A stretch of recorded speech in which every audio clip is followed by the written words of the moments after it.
Hello friends, welcome to my YouTube channel Manpreet Diaries. So in today's video I'm going to share with you teaching principles and teaching objectives.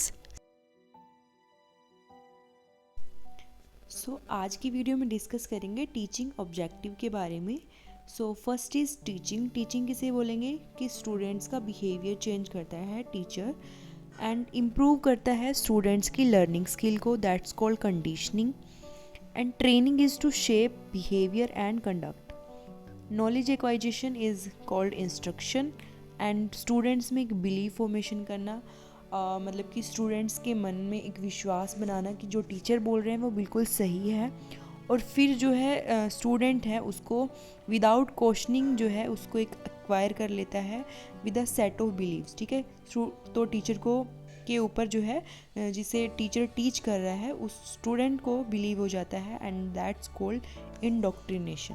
Okay, and next is one of the most important teaching principles. तो ये बहुत ही deeply हम पढ़ेंगे इसमें.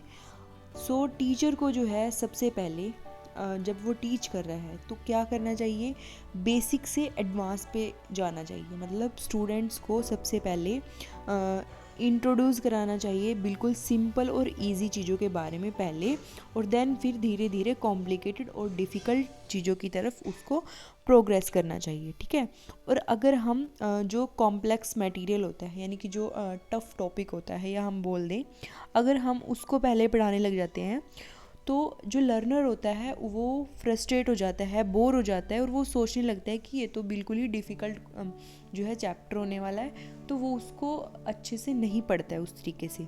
ठीक है, तो अगर हम स्टूडेंट्स को पढ़ा रहे हैं तो जो हमारा एक रूल होना चाहिए, प्रिंसिपल्स होना चाहिए हमारा टीचिंग का, तो वो होना चाहिए बेसिक से एडवांस की तरफ हम चलें. ठीक है, और फॉर एग्ज़ाम्पल जब हम मैथमेटिक्स में क्या करते हैं, पहले हम इंट्रोड्यूस कराते हैं कॉन्सेप्ट का, प्लस माइनस बच्चे को सिखाते हैं, मल्टीप्लाई सिखाते हैं, और फिर देन हम डिवाइड बच्चों को कराना शुरू करते हैं, क्योंकि अब बच्चे को प्लस भी आ गया है, माइनस के सम भी आ गए हैं, और साथ में मल्टीप्लाई भी वो जान चुका है. सो ये है फर्स्ट प्रिंसिपल बेसिक से एडवांस की तरफ. Okay, and next is from concrete to abstract. अब कंक्रीट क्या होता है, like concrete objects are tangible. ठीक है, यानी कि हम इनको विजुलाइज कर सकते हैं, देख सकते हैं अच्छे से. जो एब्स्ट्रैक्ट थिंग होती है हम उसको इमेजिन करते हैं. कैसे, ये आप ये देखिए, ये जो मैंने पिक्चर शो की है, तो इसमें कंक्रीट क्या है कि कोई भी ऑब्जेक्ट थी उसको हमने हाफ कर दिया, देन उसके हाफ में से भी अब हमने उसको 4 पार्ट में डिवाइड कर दिया. ठीक है, अब अगर हम इस कॉन्क्रीट का एक रिप्रेजेंटेशनल स्ट्रक्चर बनाएं तो वो कैसे बनेगा कि इसमें से 2 जो है वो फील्ड है और जो 2 है वो खाली है. तो इसका एब्स्ट्रैक्ट क्या बना, 1/2. और 1/2 भी कहाँ से आ रहा है कि ये टोटल जो है वो 4 थी और फील्ड थी इसमें 2. तो जब हमने इनको कट करा, 2 1 जा 2 एंड 2 2 जा 4, तो वो वहाँ से बन के आया 1/2. सो ये होता है कि पहले अच्छे से कंक्रीट लेवल पे बिताना है बच्चों को, देन उनको एब्स्ट्रैक्ट लेवल पे लेके जाना है, ताकि वो, क्योंकि अब उन्हें नॉलेज आ चुकी है उस तरीके से कि 2/4 से 1/2 कैसे बना और 1/2 क्या था. ठीक है, 2/4 से अब उनको 1/2 बनाना आ गया है, यानी कि कंक्रीट से वो एब्स्ट्रैक्ट लेवल पे चला जा. ठीक है, और मतलब कि देखो, when childrens are educated through their senses they are more likely to understand and remember the information. ठीक है, जब हम उसमें अपना माइंड लगाएंगे, अपनी सेंसेस यूज़ करेंगे, तभी तो चीज़ों को ज़्यादा अच्छे से अंडरस्टैंड कर पाएगा बच्चा और उनको याद भी रख पाएगा.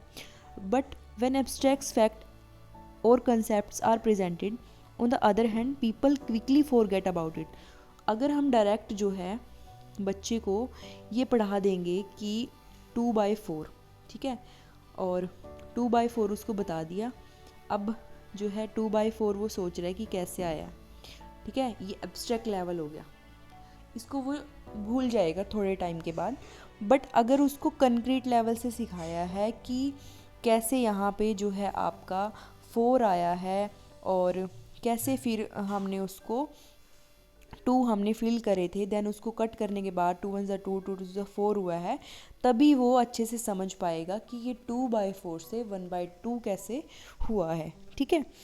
सो जो फ्रॉइबल थे उन्होंने बोला था कि जो हमारे लेक्चर्स हैं ना, उनको हमें स्टार्ट करना चाहिए कंक्रीट लेवल से, और उसको शुरू मतलब उसका कंक्लूजन देना चाहिए एज अ एब्स्ट्रैक्ट। ठीक है। तो ये हो गया हमारा सेकंड प्रिंसिपल। अब हम नेक्स्ट चलते हैं। नेक्स्ट है कि हम एनालिसिस से सिंथेसिस की तरफ चलते हैं। अब नेक्स्ट हमारा होने वाला था, ये आई थिंक स्किप हो गया इसमें, तो मैं आपको बता देती हूँ कि नॉन से अननोन की तरफ, मतलब कि जो बच्चे को पहले ही नॉलेज है, पहले बच्चे को वो बताई जाए एंड देन फिर उसके अंदर न्यू इन्फॉर्मेशन को ऐड करा जाता है। सो ये भी एक थर्ड प्रिंसिपल है टीचिंग प्रिंसिपल्स में से। थर्ड प्रिंसिपल हुआ नॉन से अननोन की तरफ जाना। अब हमारा फोर्थ जो है प्रिंसिपल है फ्रॉम एनालिसिस टू सिंथेसिस। इसे हम पहले एक एग्जांपल से समझते हैं। ये पिक्चर में देख सकते हो, कोई भी सैंडविच है या कोई भी टॉपिक है, ठीक है, पहले एनालिसिस में क्या करा जाता है, उसको इस तरीके से पार्ट में डिवाइड कर दिया जाता है। देखो यहाँ पे लिखा है कि analysis is when we break anything down into simple, मतलब कि हमने उसको पार्ट्स में डिवाइड कर दिया और फिर पार्ट्स में डिवाइड करके चीज़ों को समझाने लगे। यानी कि कोई भी टॉपिक लिया और उसको अलग अलग पार्ट्स में डिवाइड कर लिया, देन बच्चों को समझाया, दैट्स कॉल्ड एनालिसिस। ठीक है। और synthesis is opposite of analysis, इससे बिल्कुल अपोजिट है। So all of the component are displayed as a whole. When it comes to comprehending something, analysis is easier than synthesis. तो सबसे easy क्या हुआ, एनालिसिस हुई। So when हम digestive system बच्चे को पढ़ा रहे हैं, तो सबसे पहले हम क्या करेंगे, जो डाइजेस्टिव सिस्टम के अलग अलग पार्ट्स हैं, ठीक है, उनको थोड़ा सा एक्सप्लेन करेंगे और तब उसको पूरे डाइजेस्टिव सिस्टम को समझाएंगे। ठीक है। और as a result competent teacher always starts with analysis and ends with synthesis. तो सबसे पहले जो मेन टॉपिक था उसके अलग अलग पार्ट्स में डिवाइड करा, देन उसको समझाया, और सिंथेसिस में क्या हुआ, अलग अलग पार्ट्स थे और बाद में उसको जाके एक टॉपिक में कवर करा, यानी कि अलग अलग पार्ट्स को ज्वाइन करके एक होल फॉर्म में बना दिया। सो टीचिंग का फोर्थ प्रिंसिपल होना चाहिए कि हमें एनालिसिस से सिंथेसिस की तरफ जाना चाहिए। ओके। और एक एग्जांपल हम ले सकते हैं इस तरीके से कि कोई, जैसे ये टॉपिक है हमारा, इसको हमने डिवाइड कर दिया 3 पार्ट्स में। ठीक है। ये होगी हमारी एनालिसिस। और अगर हम बात करें सिंथेसिस के बारे में, तो अलग अलग पार्ट्स थे और उसको हमने फिर बाद में एक्सप्लेन करा, पहले इस पार्ट को एक्सप्लेन करा, फिर इसको, और फिर वो होल पार्ट। ठीक है। मतलब कि पूरे टॉपिक को एकदम से ही बता दिया बच्चों को और उसको डिवाइड नहीं करा, तो वो हो गया सिंथेसिस। ठीक है। और next is from particular to general, यानी कि एक टीचर को हमेशा मूव करना चाहिए स्पेसिफिक से जनरल की तरफ। ठीक है। जब वो क्लास में टीच कर रहा है, जो जनरल फैक्ट्स होते हैं, प्रिंसिपल्स होते हैं, उनको डिफ़िकल्ट होता है एकदम से उनको मतलब समझना या पढ़ना। सो हमेशा टीचर को पर्टिकुलर से जनरल की तरफ मूव करना चाहिए। फॉर एग्जांपल, अगर क्लास में टीचर कंटिन्यूस टेंस के बारे में पढ़ा रहा है, तो पहले उसको जो है कुछ एग्जांपल देने चाहिए। ठीक है। उसको पहले कुछ एग्जांपल देने चाहिए, वो कंटिन्यूस टेंस के बारे में पहले ये बताएगा बच्चों को कि जैसे मैं जा रहा हूँ, मैं खा रहा हूँ। तो बच्चों को वो एक माइंड में सेट हो जाएगा कि जिसमें रहा है, आ रहा है, तो वो एक कंटिन्यूस टेंस में आएगा। देन टीचर उसके फिर स्ट्रक्चर के बारे में बताएगा कि इसमें कैसे जो है वर्ब की फॉर्म यूज़ होती है, कैसे, इस तरीके से। देन उसको एक्सप्लेन करेगा वो डीपली तरीके से कि प्रेजेंट कंटिन्यूस या जो कंटिन्यूस टेंस होता है वो इंडिकेट करता है किसी भी एक्शन या कंडीशन को जो कि उस टाइम पे हो रही होती है। ठीक है। जैसे लिखा है कि स्टूडेंट देन उसको जनरलाइज करता है that this tense is used to denote an action that is occurring at the time of speaking. ठीक है। जो बोलने के टाइम पे वो हो रहा है, दैट्स इज कंटिन्यूस टेंस। तो इस तरीके से पर्टिकुलर से जनरल की तरफ जाना चाहिए। और देन है हमारे पास from empirical to rational, from empirical to rational. So empirical मतलब कि अभी सीखेंगे कैसे, एक्सपीरियंस से या प्रैक्टिकल करके कुछ भी चीज़ को, और रैशनल हो गया कि अब उसको आ गया है, ठीक है, इस तरीके से। और आने के बाद अब वो कुछ आर्गूमेंट्स कर सकता है या एक्सप्लेनेशन उसको डीपली दे सकता है। Like empirical knowledge is based on practical experience, ठीक है, कि वो अब प्रैक्टिकल एक्सपीरियंस करके कुछ सीखता है, ऑब्जर्व करता है एंड एक्सपेरिमेंट करता है।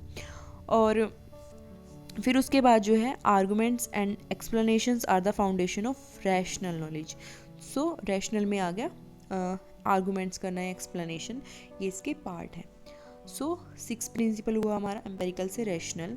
और इसका हम एक एग्जांपल भी ले सकते हैं कि जैसे स्टीम इंजन होता है ना, तो ये एक अच्छा एग्जांपल है कि बच्चों को पहले थोड़ा सा प्रैक्टिकली एग्जांपल करके वो बताया इस तरीके से कि बॉइलिंग वाटर के ऊपर अगर हम लेड रख देते हैं तो उसका जो लेवल है वो राइज हो जाता है ड्यू टू स्टीम।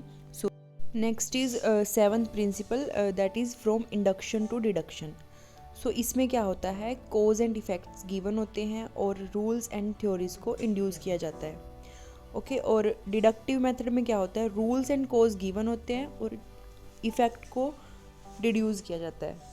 सो इसमें जो है पर्टिकुलर केस होता है जनरल रूल्स ऑफ फॉर्मूला, और इसमें जो है मतलब जनरल रूल से स्पेसिफिक तो जाते हैं डिडक्टिव में, और इसमें जाते हैं पर्टिकुलर से जनरल में। ओके पर्टिकुलर से जनरल रूल में, और इसमें जनरल रूल से स्पेसिफिक उसमें। ओके और इसमें क्या होता है, हम नॉन से अननोन में, और इसमें अननोन से नॉन में। और इसमें जो है इंडक्टिव मेथड में कंक्रीट से हम एब्स्ट्रैक्ट रूल्स को फॉलो करते हैं।